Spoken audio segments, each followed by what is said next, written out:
ইংল্যান্ডে প্রতিদিন 1000-এর বেশি রোগী অ্যাম্বুলেন্স হস্তান্তরের বিলম্বের কারণে সম্ভাব্য ক্ষতির সম্মুখীন হচ্ছেন। এই তথ্য ব্রিটিশ সংবাদ মাধ্যম দ্য গার্ডিয়ানের এক প্রতিবেদনে প্রকাশ পায়। গত এক বছরে প্রায় 4 লাখ রোগী ক্ষতির সম্মুখীন হয়েছেন সময়ে অ্যাম্বুলেন্স সার্ভিস না পাওয়ার জন্য। অনেক ক্ষেত্রে অতিরিক্ত বিলম্বের কারণে দীর্ঘমেয়াদী ক্ষতি বা মৃত্যুও ঘটেছে।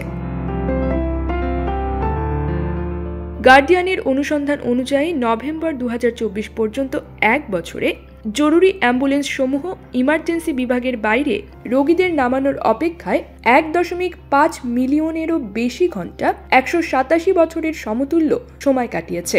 বিশেষজ্ঞরা এই সংখ্যাগুলোকে অবিশ্বাস্য বলে অভিহিত করেছেন। তারা জানিয়েছেন, রেকর্ড সংখ্যক ইমার্জেন্সি বিভাগের চাহিদা, 999 কলের সংখ্যা বৃদ্ধি এবং ক্রমবর্ধমান অসুস্থ ও বয়স্ক জনগোষ্ঠীর কারণে NHS আগের চেয়ে আরও নাজুক অবস্থায় রয়েছে।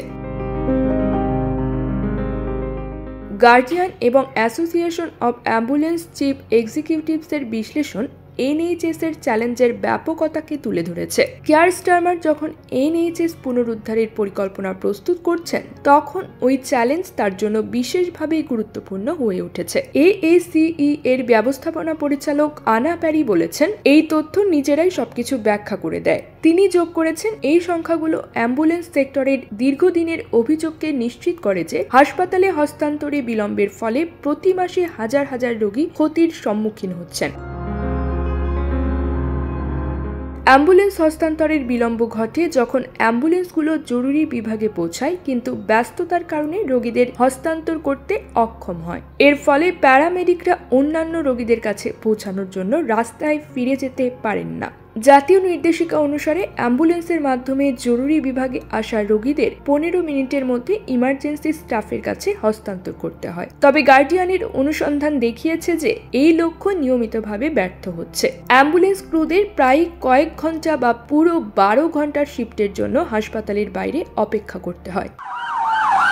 ক্রিমিনাল কিংবা পুলিশ কেস নিয়ে জীবন বিপর্যস্ত, ব্রিজ সলিসিটরস রয়েছে আপনার পাশে। রয়্যাল কলেজ অব ইমার্জেন্সি মেডিসিনের প্রেসিডেন্ট ডাক্তার অ্যাড্রিয়ান বয়েল বলেছেন, মানুষ অ্যাম্বুলেন্সের জন্য অপেক্ষা করছে, অ্যাম্বুলেন্স অপেক্ষা করছে এবং হাসপাতালে অ্যাম্বুলেন্স ট্রলিতে অপেক্ষা করছে, কারণ জরুরি বিভাগগুলো অতিরিক্ত পূর্ণ, যা সম্ভাব্য ক্ষতির কারণ হয়ে দাঁড়াচ্ছে। তিনি আরও যোগ করেছেন, এর সমাধান জরুরি ভিত্তিতে হাসপাতালের শয্যার সংখ্যা বৃদ্ধি, সঠিক সামাজিক সেবা নিশ্চিত করা যাতে রোগীদের হাসপাতাল থেকে দ্রুত ছেড়ে দেওয়া হয়। স্বাস্থ্য ও সামাজিক সেবা বিভাগ বলেছে যে দীর্ঘ অ্যাম্বুলেন্স হস্তান্তরের বিলম্ব সম্পূর্ণ অগ্রহণযোগ্য। NHS পুনর্নির্মাণের পরিকল্পনা জরুরি সেবার উন্নতি করবে। News desk, Brit TV.